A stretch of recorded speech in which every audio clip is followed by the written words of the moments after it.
कर दी, हमने अल्लाह को नाराज कर दिया, हमने अल्लाह को नाखुश कर दिया। दोनों को जब अपनी गलती का एहसास हुआ तो हजरत आदम अलैहिस्सलाम ने और हजरत हव्वा अलैहिस्सलाम ने अल्लाह की बारगाह में दुआ की और तौबा की। और क्या दुआ की? रब्बना ज़लमना अनफुसना व इन लम तग़फिर लना व तरहमना लनकूनन्ना मिनल खासिरीन। ऐ हमारे परवरदिगार, हमने अपनी जान के ऊपर जुल्म किया है, हमने अपने ऊपर अत्याचार किया है। ऐ अल्लाह, हमने ये गलती करके, हमने तुझको नाराज करके, हमने खुद अपने ऊपर जुल्म किया है। और ऐ अल्लाह, अगर तूने नहीं माफ किया और तूने नहीं बख्शा तो ऐ अल्लाह, हम तो खसारा उठाने वालों में से हो जाएंगे, हम तो नुकसान उठाने वालों में से हो जाएंगे। तो ये हजरत आदम और हजरत हव्वा ने दुआ किया। ये दुआ उन्होंने अल्लाह से की, अल्लाह के सामने हाथ फैलाया। तो हमारे बाप आदम और हमारी माँ हव्वा ने जब उनसे गलती हुई तो उन्होंने अल्लाह से की। अब यहां पे जरा एक फर्क देखो मेरे भाई, आदम से गलती हुई, आदम ने अपनी गलती को मान लिया, हव्वा से गलती हुई, उन्होंने अपनी गलती को मान लिया। लेकिन जब इब्लीस ने अल्लाह के हुक्म के बावजूद जब हजरत आदम के आगे सजदा करने से इनकार किया था, अल्लाह ने पूछा मा मनाका अन तस्जुदा लिमा खलक़तु बियदैया। ऐ इब्लीस, जिस आदम को मैंने अपने हाथों से पैदा किया है, ऐ इब्लीस, तू आदम को सजदा क्यों नहीं करता है? थोड़ा सा गर्म पानी मार, भी खाना खा के फौरन आए, थोड़ा गला कर रहा है। अल्लाह ने फरमाया इब्लीस, तू आदम के आगे सजदा क्यों नहीं कर रहा है? जब मैंने हुक्म दिया तो तू सजदा क्यों नहीं कर रहा है? तो जानते हो इब्लीस ने क्या जवाब दिया? क़ाला अना खैरुन मिन्हु खलक़तनी मिन नारि व खलक़तहु मिन तीन।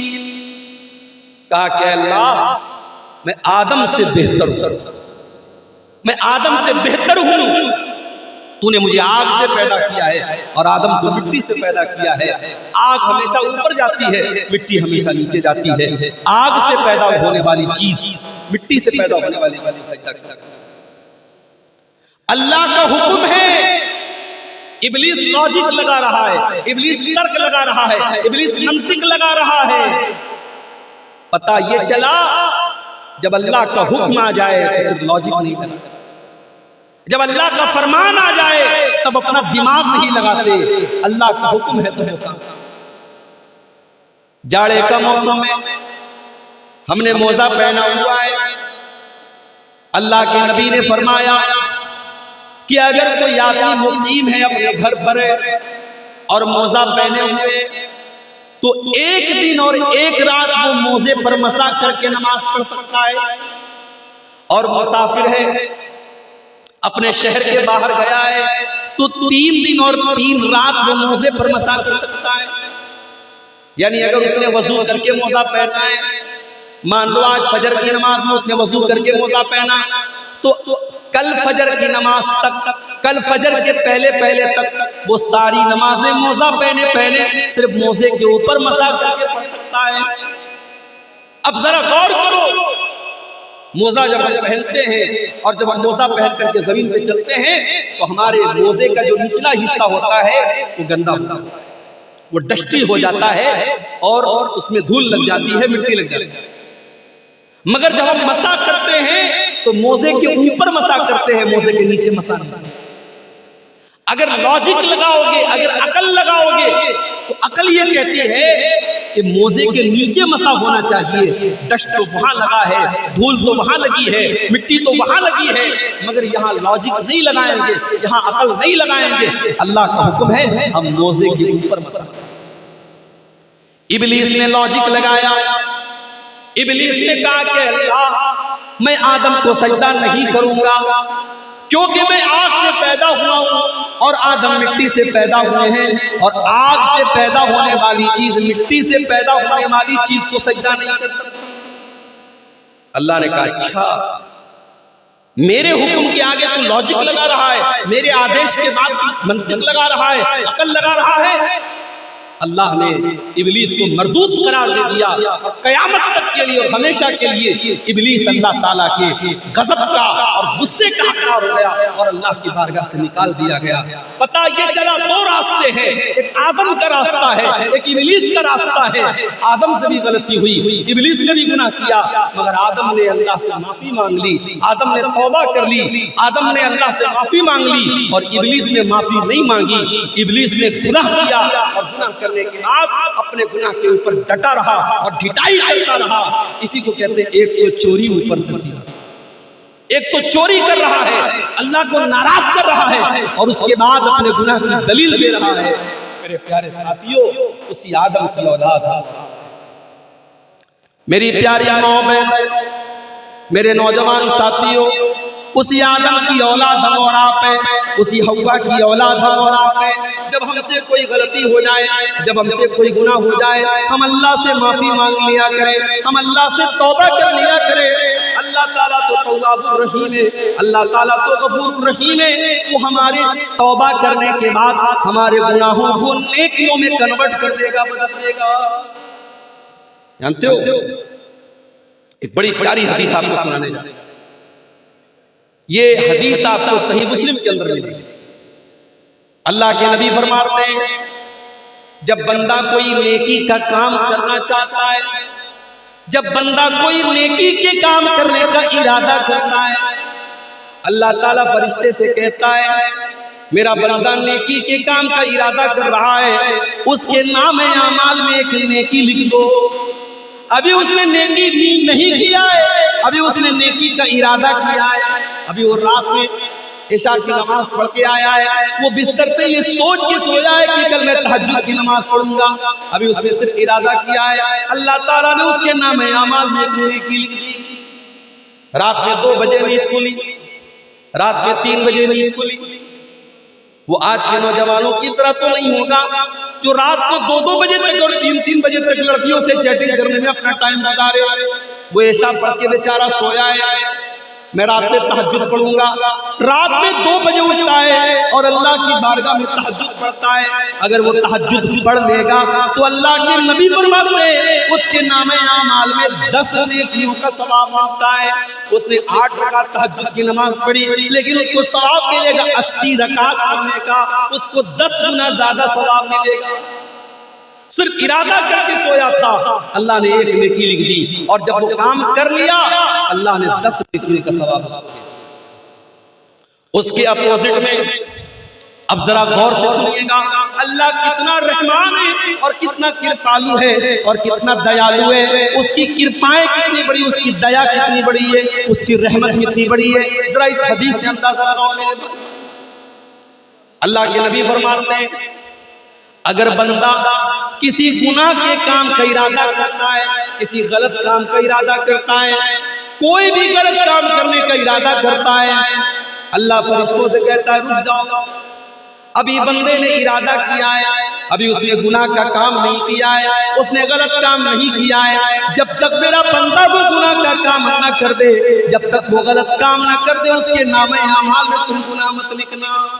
देखो, नेकी का इरादा किया था, नेकी का सवाब अल्लाह ने लिख दिया था, मगर गुनाह का इरादा किया है, अभी अल्लाह ने गुनाह का उसके नामे आमाल में गुनाह को नहीं लिखा, मना कर दिया फरिश्तों से। अभी उसके बाद अल्लाह के नबी फरमाते हैं, अगर बंदा वो गुनाह का काम कर लेता है, चोरी कर लेता है, ज़िना कर लेता है, झूठ बोल देता है, शराब पी लेता है, कोई भी गलत काम कर लेता है, उसके नाम आमाल में एक गुनाह लिख दिया जाता है, एक गुनाह का अज़ाब उसके नाम आमाल में लिख दिया जाता है। लेकिन अगर इरादा करने के बाद अगर बंदा गुनाह से बच जाए और गुनाह ना करे, तो जरा उस अल्लाह की रहमत देखो। अल्लाह फरिश्तों से कहता है, मेरे बंदे ने मेरे डर से इस गुनाह को छोड़ दिया है, मेरा डर उसके दिल में पैदा हो गया और उसने गुनाह का इरादा करके गुनाह नहीं किया है। ऐ फरिश्तों, उसके नाम आमाल में एक नेकी लिख दो। उसने गुनाह का इरादा करके गुनाह नहीं किया, उसने मेरे डर से ऐसा नहीं किया। ऐ मेरे फरिश्तों, उसके नाम आमाल में एक नेकी लिख दो। यह है उस अल्लाह की रहमत, इसलिए अगर हमसे कोई गुनाह हो जाए तो हम अल्लाह से सच्ची तौबा करें, हम अल्लाह से माफी। अच्छा, तौबा का मतलब समझते? जब हम गाड़ी चलाते हैं, चाहे हम कार चला रहे हो या बाइक चला रहे हो, तो आपने रास्ते में कहीं कहीं देखा होगा रोड के ऊपर यू टर्न लेना होता है। अगर हमें इस साइड से उस साइड आना है तो हम यू टर्न लेते हैं, पूरी गाड़ी को हम घुमा के अपोजिट रास्ते पे लेके आते हैं। तौबा का मतलब होता है यू टर्न लेना। तौबा का मतलब होता है आप अल्लाह ताला के रास्ते से भटक गए थे, सिरात मुस्तकीम से भटक गए थे, अब आप यू टर्न ले रहे हैं, आप अल्लाह के रास्ते पर वापस लौट। इसलिए अल्लाह ताला कुरान करीम में फरमाता है, इल्ला मन ताबा व आमना व अमिला अमलन सालिहा फउलाइका युबद्दिलुल्लाहु सय्यिआतिहिम हसनात। जो तौबा कर ले, जो ईमान ले आए और जो नेक अमल कर ले, हम उसके गुनाहों को नेकियों में बदल देंगे। कल तक वो शराब पिया करता था, कल तक वो ज़िना किया करता था, कल तक वो झूठ बोला करता था, कल तक वो हराम काम किया करता था, आज उसने सच्ची तौबा कर ली, आज उसने अल्लाह से माफी मांग ली, आज वो नेक अमल करने लगा, आज उसने अपने आप को सुधार दिया, तो अल्लाह ताला उसको माफ भी कर देगा और उसके सारे गुनाहों को नेकियों में बदल देगा। उस अल्लाह का करम देखो, उस अल्लाह की रहमत का दरिया देखो।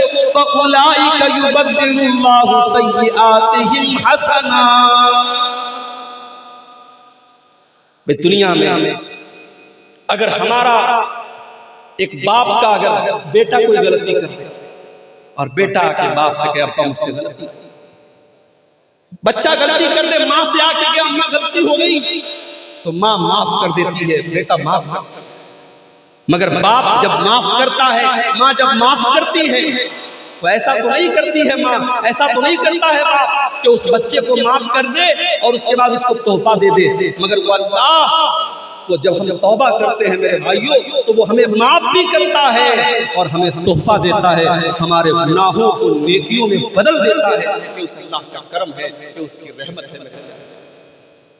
इसलिए कभी भी कितना भी इंसान गुनहगार हो, उसे अल्लाह की रहमत से मायूस नहीं। अगर आपको लगता है कि मैं बहुत गुनहगार हूं और मेरी दुआ अल्लाह ताला नहीं सुनेगा, तो आओ कुरान की मैं वो आयत पढ़ता हूं। यही वो आयत है जिसके बारे में अब्दुल्लाह बिन मसऊद कहा करते थे, अर्जा आयतिन फी किताबिल्लाह। ये कुरान की ऐसी आयत है जो गुनहगारों को उम्मीद दिलाती है, आशा दिलाती है, गुनहगारों के दिल में अल्लाह ताला से माफी मांगने की आशा पैदा करती है। कुल या इबादियल्लज़ीना असरफू अला अनफुसिहिम ला तक़नतू मिर रहमतिल्लाह इन्नल्लाहा यग़फिरुज़्ज़ुनूब जमीआ। ऐ मेरे बंदो, अगर तुमने गुनाह कर करके और पाप कर करके अपने ऊपर अत्याचार कर लिया है, जुल्म कर लिया है, ला तक़नतू मिर रहमतिल्लाह, तुम अल्लाह की रहमत से मायूस न होना, तुम अल्लाह की रहमत से निराश न होना, तुम अल्लाह की रहमत से तुम ना उम्मीद मत होना। अल्लाह तुम्हारे तमाम गुनाहों को माफ कर देगा। अल्लाह के नबी एक वाक़या बयान किया। बनी इस्राइल में एक आदमी था जिसने 99 लोगों का मर्डर किया था, 99 लोगों का उसने खून किया। 99 लोगों का मर्डर करने के बाद उसके दिल में ख्याल पैदा हुआ कि मैं बहुत गुनहगार हूँ, मुझे अल्लाह से माफी मांग लेनी चाहिए। उसके दिल में तौबा का ख्याल आया। उसने किसी से पूछा मैं तौबा करना चाहता हूँ, क्या करूँ? किसी ने कहा कि फला के पास चले जाओ, वो इस दौर का सबसे बड़ा आलिम है, उसके पास चले जाओ, वो तुम्हें कोई रास्ता बताएगा। बुखारी के अल्फाज है, वो 99 लोगों का कातिल, वो डाकू उस आदमी के पास पहुंचा जो बहुत बड़ा राहिब था, बहुत बड़ा इबादत गुजार था, मगर आलिम नहीं था। लोग उसको आलिम समझते थे मगर वो आलिम नहीं था, बहुत बड़ा आबिद था, बहुत इबादत गुजार था। 99 लोगों का मर्डर करने के बाद उसके पास पहुंचा, का मौलवी साहब, इमाम साहब, मैंने 99 लोगों का मर्डर किया है और अब मेरे दिल में तौबा का ख्याल आया है, मैं तौबा करना चाहता हूँ, मैं अल्लाह से माफी मांगना चाहता हूँ, क्या मेरी तौबा अल्लाह ताला कबूल करेगा? अब देखो, मसला हमेशा आलिम से पूछना चाहिए। वो आलिम नहीं था, वो राहिब था। राहिब अलग होता है, आलिम अलग होता है। हो सकता है एक आदमी बहुत बड़ा इबादत गुजार हो, रातों में तहज्जुद पढ़ता हो, दिन में रोजा रखता हो, मगर ये जरूरी नहीं है, ये आवश्यक नहीं है कि वो आलिम भी।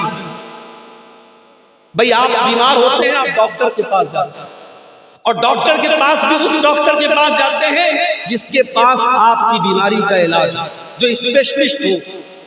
अगर आपको लीवर की प्रॉब्लम है तो आप गैस्ट्रोलॉजिस्ट के पास जाते हैं।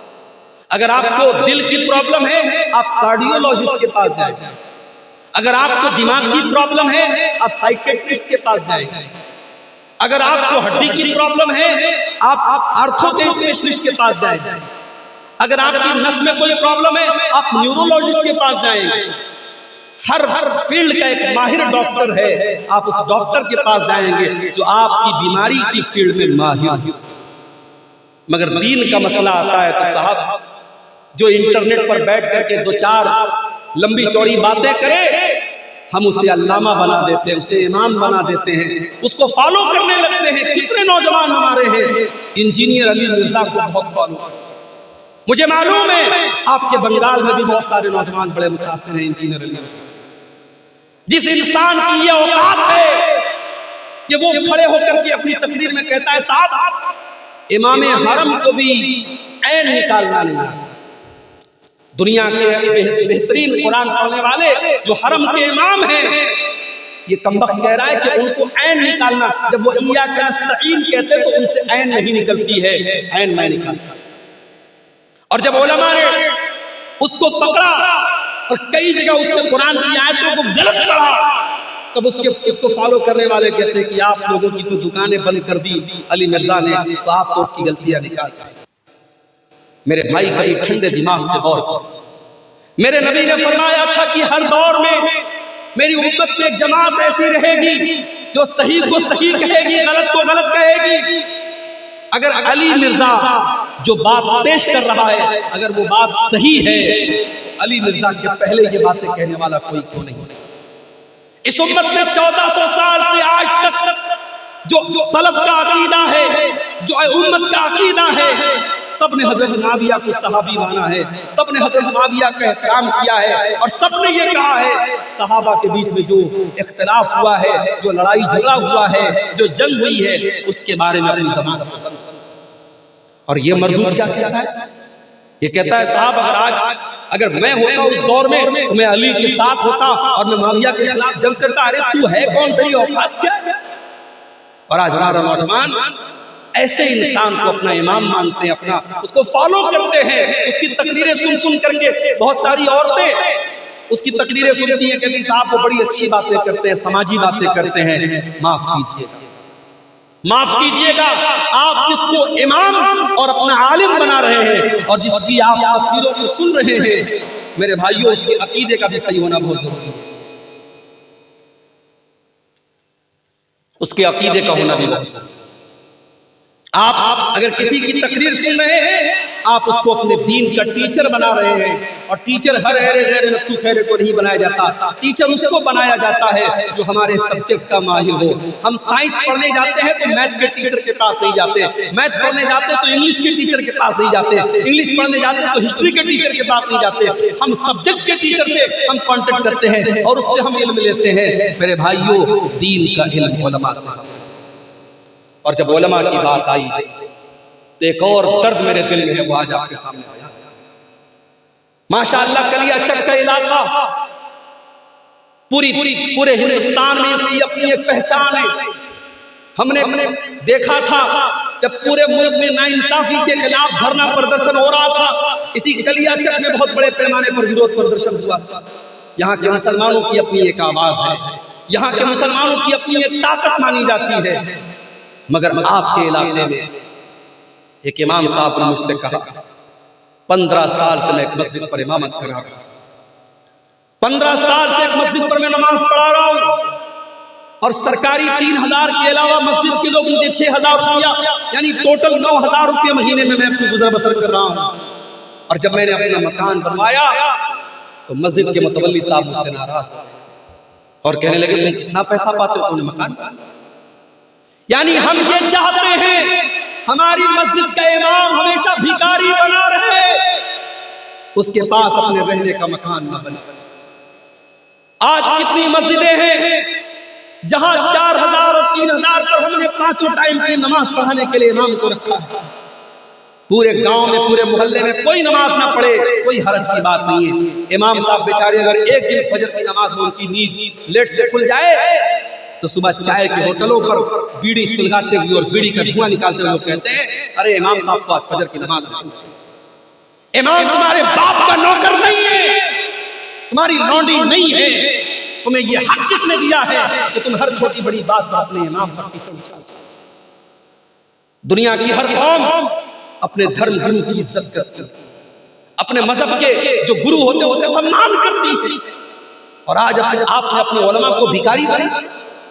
कितने मदरसे हैं बंगाल में जहां के उलमा 5-5 हजार और 6-6 हजार महीने पर पढ़ा रहे हैं, और जब उनकी सैलरी का टाइम आता, उनकी तनख्वाह का टाइम आता है तो मदरसे का सेक्रेटरी कहता है जाओ साइकिल उठाओ और चंदा करके लाओ, उसी में से तुम्हारी सैलरी दे।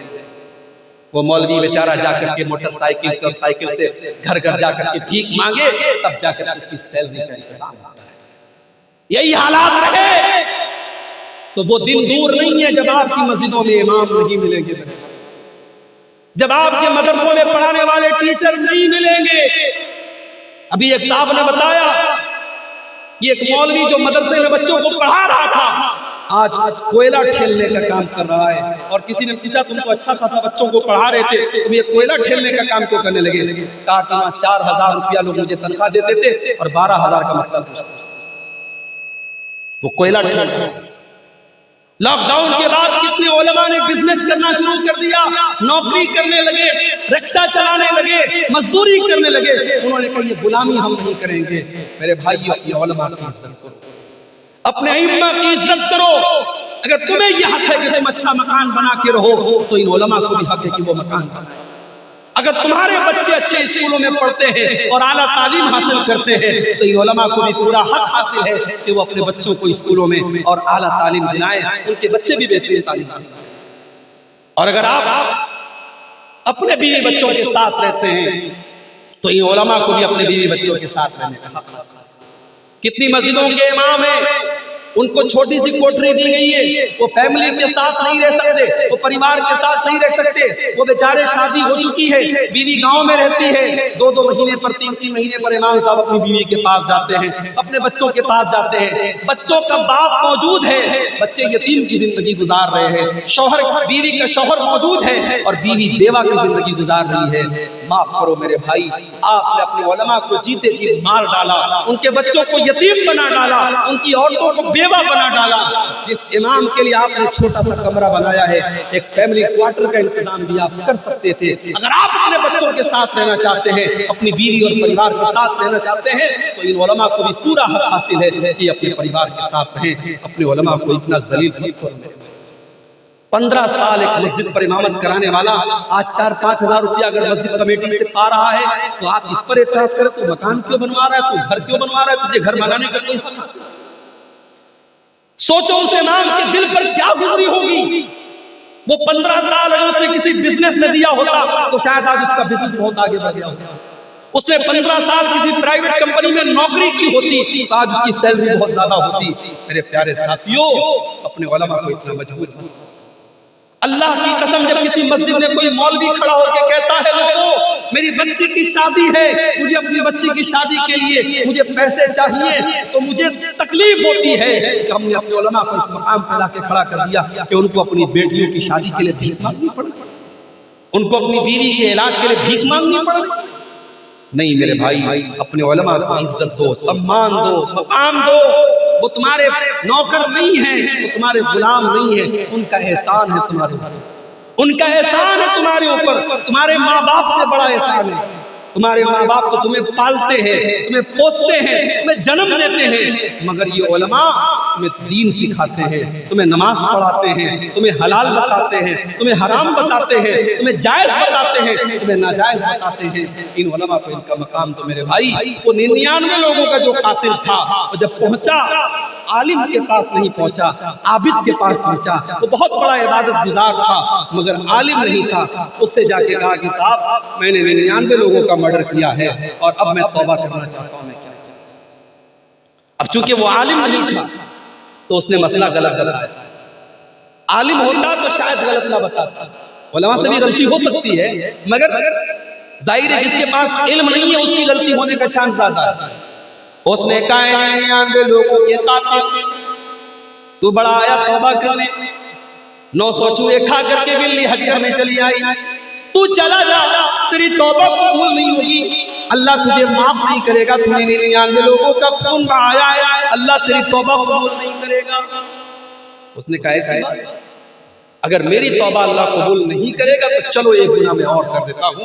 उसने उस आबिद को भी कत्ल कर डाला और 100 कत्ल उसने पूरे करे। उसने 100 कत्ल कर दिए, 100 कत्ल कर दिए। फिर उसके दिल में तौबा का ख्याल आया।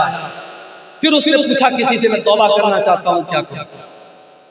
किसी ने बताया फला के पास चले जाओ, वो इस दौर का सबसे बड़ा आलिम है। वो उसके पास पहुंचा, वो वाकई में आलिम था। उससे जाकर के कहा कि मैंने 100 लोगों की हत्या की है, 100 लोगों को कत्ल किया है, मैं तौबा करना चाहता हूं, मैं अल्लाह से माफी मांगना चाहता हूं, क्या अल्लाह मेरी तौबा कबूल करेगा? उस आलिम ने जवाब दिया मैं यक़ूलु बैनका व बैनल्लाह, अगर तू तौबा करना चाहता है, अगर तू अल्लाह से माफी मांगना चाहता है तो कौन तेरे बीच में और अल्लाह के बीच में रुकावट बन सकता है? तू अल्लाह से तौबा कर ले, तू अल्लाह से माफी मांग ले, अल्लाह जरूर तेरी तौबा को कबूल करेगा। उसने सही जवाब दिया कि 100 लोगों का कत्ल करने के बाद भी अगर तू तौबा करना चाहता है अल्लाह तेरी तौबा को कबूल करेगा, मगर उसके लिए तुझे एक काम करना पड़ेगा, तुझे बुरे लोगों की बस्ती को छोड़ना पड़ेगा। ये बुरे लोगों की बस्ती है, ये गुनाहगारों की बस्ती है, इसे छोड़ करके तुझे फला बस्ती में जाना पड़ेगा जहां नेक लोग रहते हैं, जहां अच्छे लोग। पता ये चला मेरे भाइयों, इंसान के ऊपर सोहबत का भी असर पड़ता है। शराबियों के साथ बैठोगे शराबी हो जाओगे, जालिमों के साथ बैठोगे ज़िना तुम्हारी नजर में हल्का हो जाएगा, बेनमाजियों के साथ बैठोगे तो नमाज की वक़्त और अहमियत कम हो जाएगी। इसलिए मेरे भाइयों और मेरी बहनों, जब आप किसी से दोस्ती करो, किसी को अपना दोस्त बनाओ तो देखभाल करके अपना दोस्त बनाओ, अच्छे लोगों को अपना दोस्त बनाओ। अगर बेदीन लोगों को और दीन से दूर लोगों को अपना दोस्त बनाओगे तो तुम्हारे दीन को बर्बाद कर डालेंगे। सोहबत का बड़ा असर।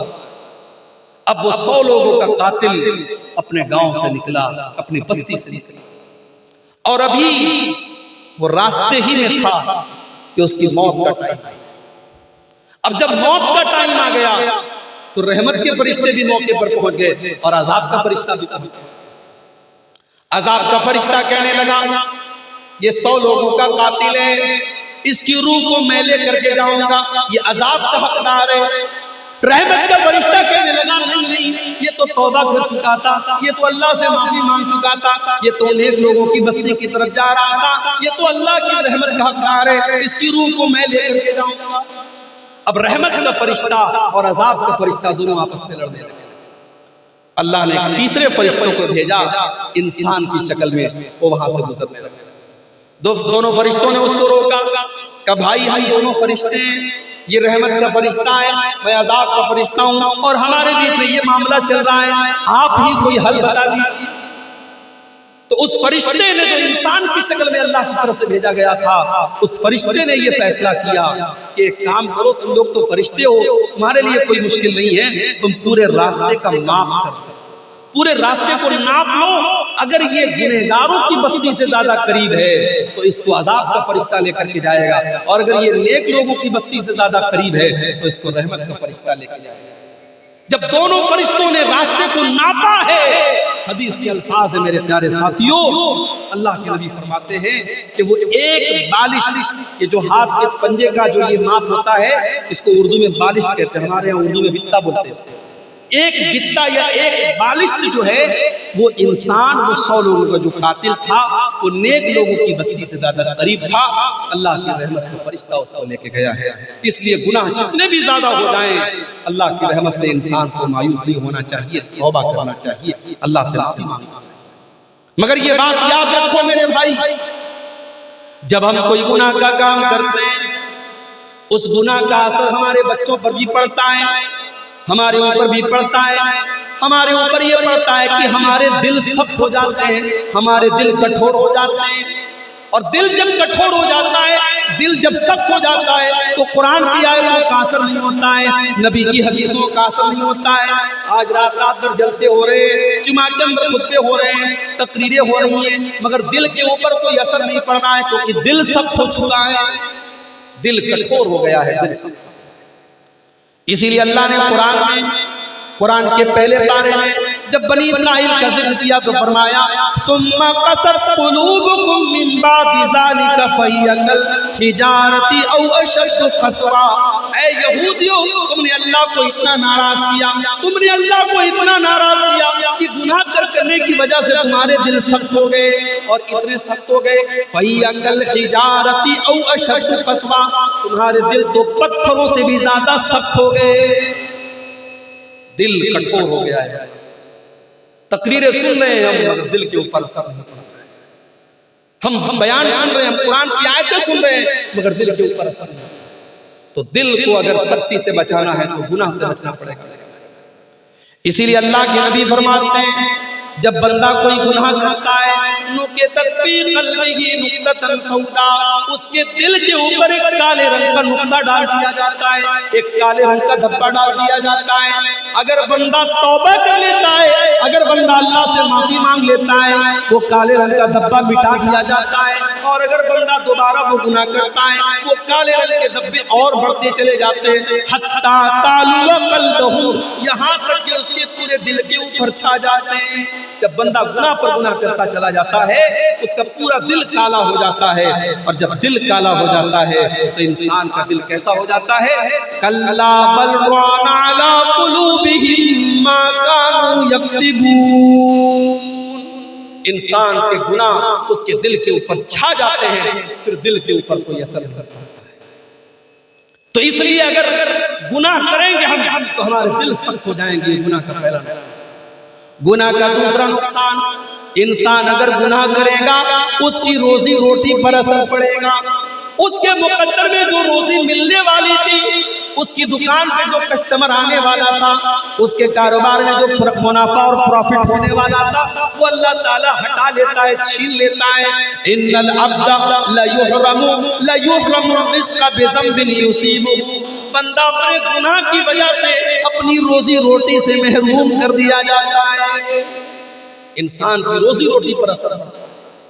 इसीलिए अगर इंसान नेकी का रास्ता इख्तियार करेगा, तकवा का रास्ता इख्तियार करेगा, तो अल्लाह उसको रोजी रोटी के दरवाजे भी उसके लिए खोलते हैं। वमन यत्तक़िल्लाह यजअल लहू मखरजा व यरज़ुक़हु मिन हैसु ला यहतसिब। जो अल्लाह से डरेगा, अल्लाह ताला उसके लिए जरूर कोई ना कोई रास्ता निकालेगा, और अल्लाह वहां से रोजी देगा। इंसान सोच भी नहीं सकता कि कहां से रोजी आ गई। रोजी के रास्ते खोल देगा अल्लाह ताला। आज हमारा नौजवान कहता है, शेख साहब नौकरी नहीं मिली, शेख साहब बिजनेस कर रहे हैं। अभी हमारे एक दोस्त आए बनारस में, मेरे घर में मिलने के लिए आए, बोले शेख साहब जो बिजनेस में करता हूँ लॉस होता है, जो कारोबार करता हूँ नुकसान हो जाता है।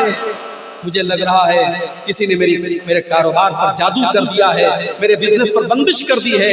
मुझे लग रहा है मेरे कारोबार को किसी ने रोक दिया। तो मैंने उनको समझाया, मैंने कहा पहले आप और कीजिए, कहीं ऐसा तो नहीं कोई गुनाह का काम हो रहा है घर के अंदर, कोई अल्लाह को नाराज करने वाला काम तो नहीं हो रहा है।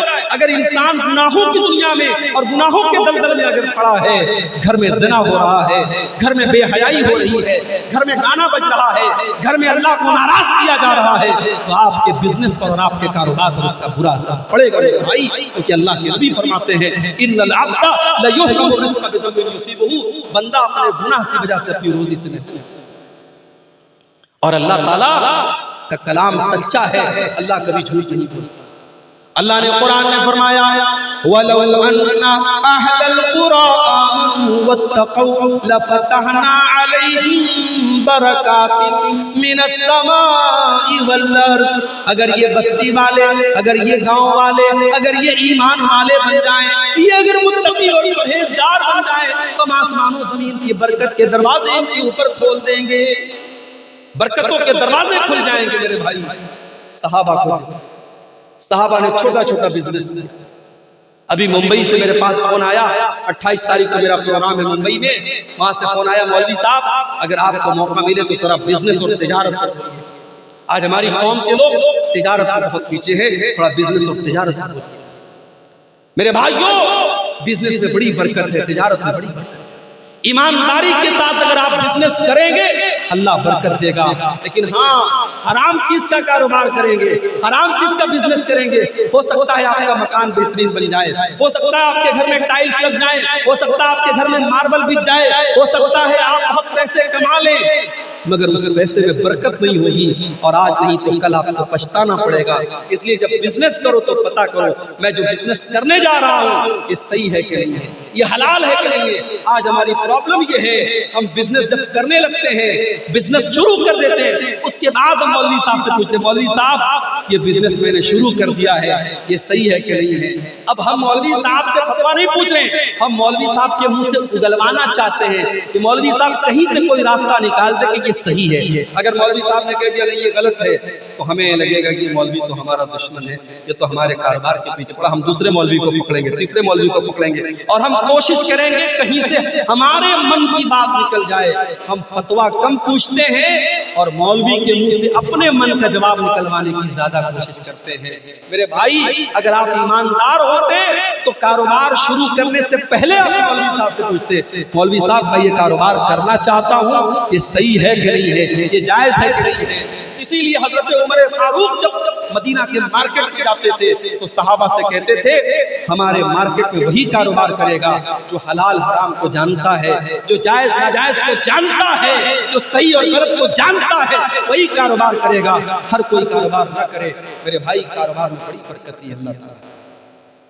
जब अल्लाह के नबी मदीना पहुंचे, बड़े गौर से सुनना मेरे भाई, जब अल्लाह के नबी मदीना पहुंचे, आपको पता था मक्का के मुहाजिर बेचारे बेसहारा हैं, उनके पास अभी कोई बिजनेस नहीं है, उनके पास अभी कोई घर नहीं है। आपने मदीना के अंसारी साहबा को और मक्का के मुहाजिर साहबा को नाम ले लेकर के भाई बना दिया, एक एक का नाम ले लेकर भाई बनाया।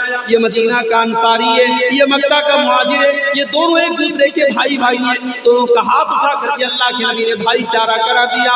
हजरत अब्दुर्रहमान इब्न औफ जो मक्का में बिजनेस किया करते थे, तिजारत किया करते थे, अपनी सारे बिजनेस को छोड़ करके वो बेचारे खाली हाथ आए थे।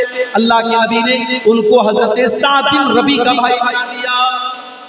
हजरत साद बिन रबी आए अपने भाई कहा अब्दुर्रहमान आप मेरे भाई, नबी ने आपको मेरा भाई बनाया है। आए अब्दुर्रहमान ये मेरा घर है, आज से मैं 2 हिस्से कर देता हूं, आधा आप ले लीजिए आधा। ये सगे भाई नहीं थे, नबी की जुबान से बस नबी ने भाई बना दिया। आज तो इंसान अपने सगे भाई का हक मारने को तैयार है, अपनी सगी बहन का हक मारने को तैयार है। बाप मर गया, बाप की प्रॉपर्टी में बहन का भी हक बनता है। बहन ने आकर के कहा भैया बाप की प्रॉपर्टी में मेरा भी हक है, मुझे दे दो। भाई ने बड़े गुस्से में कहा तेरी शादी हुई थी, 2 लाख रुपए का खर्च आया था, 3 लाख का खर्च आया था, जेवर मैंने बनवाया था, जहेज का इंतजाम मैंने किया था। अगर तुम मुझसे अपने बाप का तर्का मांगती है तो चली जा, आज के बाद भाई बहन का कोई रिश्ता नहीं रहेगा। बहन ने हक मांगा नहीं कि भाई ने बहन से रिश्ता। मेरे भाइयों, इस्लाम ने यह हक दिया है बहन को, अल्लाह ने यह हक दिया है बहन को। बाप की प्रॉपर्टी में जैसे बेटे का हक है वैसे बेटी का हक है। आपके चेहरे पर माशाअल्लाह बड़ी लंबी लंबी दाढ़ी है, आपकी पेशानी पर सज्जे का निशान है, और आप अपनी बहन का हिस्सा अगर डकार गए हैं और अपनी बहन का हिस्सा खा गए हैं तो कल कयामत के दिन अल्लाह की बारगाह में जवाब देने के लिए तैयार है। अल्लाह क्या पूछा जाएगा, तूने अपनी बहन का हक क्यों मारा, तूने अपनी बहन का हिस्सा क्यों, उसको क्यों खा। आज हालात ये है। आज लोग अपनी बहनों का हक मार लेते हैं। आप गौर कीजिए कि किस तरीके से आज हमारी रोजी रोटी पर असर हो रहा है। यहाँ जो हमारी औरत को नबी ने भाई बनाया है, सगे भाई नहीं है, नबी की जुबान से भाई भाई बने हैं। हजरत साद बिन रबी कहते हैं, अब्दुर्रहमान ये मेरा घर है, आधा तुम ले लो आधा मैं ले लेता हूँ। ये मेरे खजूरों के बागात हैं, आधे तुम ले लो आधे मैं ले लेता हूँ। मेरी 4 बीवियां हैं, तुम पसंद कर लो किसी एक को मैं तलाक दे देता हूँ और इद्दत गुजरने के बाद हम शादी कर लेना। बीवी तक देने को तैयार हो कि तुम नए आए हो, अभी तुमको मदीना में रिश्ता नहीं मिलेगा, शादी होना मुश्किल है, मैं घर भी दे देता हूँ, घरवाली का भी इंतजाम कर देता हूँ, मेरी किसी बीवी को पसंद करो मैं तलाक दे देता हूँ, इद्दत गुजर जाए। हमें सुनकर थोड़ा अजीब लग रहा है अपनी बीवी को तलाक देने की बात कर, मगर ये था उनके दिल की ये बात। उनके दिल इतने बड़े थे, उस समाज में ये ऐब की बात नहीं थी, अपने भाई के लिए अपना सब कुछ कुर्बान करने को तैयार था। लेकिन हजरत अब्दुर्रहमान भी बड़े खुददार आदमी थे, बड़े खुददार आदमी थे। उन्होंने कहा नहीं ऐ साद बिन रबी, अल्लाह तेरे माल में बरकत दे, तेरे परिवार में बरकत दे, मुझे तेरा घर नहीं चाहिए, मुझे तेरा बिजनेस नहीं चाहिए, अल्लाह तेरे परिवार में और बरकत दे, तेरे रोजी रोजी में और बरकत दे, मुझे बस बिजनेस करना है, मुझे मार्केट का पता बता। मेरे प्यारे साथियों, हजरत अब्दुर्रहमान इब्न औफ ने मदीना के मार्केट से खजूर, घी का और पनीर का बिजनेस शुरू किया। घी और पनीर का बिजनेस उन्होंने चंद पैसों से शुरू किया और कुछ ही दिनों में इतनी बरकत अल्लाह ताला ने उनके कारोबार में दे दी, इतनी दौलत उनके पास आ गई, इतना पैसा उनके पास हो गया कि उन्होंने जब शादी की तो अपनी बीवी को मेहर में उन्होंने खजूर की गुठली के बराबर सोना दे दिया। और जब नबी ने उनके कपड़े पर जर्दी का निशान देखा और नबी ने पूछा कि अब्दुर्रहमान क्या तुमने शादी की है? कहा कि हाँ अल्लाह के नबी मैंने शादी की है। तो अल्लाह के नबी ने पूछा कि अपनी बीवी को तुमने मेहर में, नबी ने पूछा कि अब्दुर्रहमान तुमने अपनी बीवी को मेहर में क्या दिया?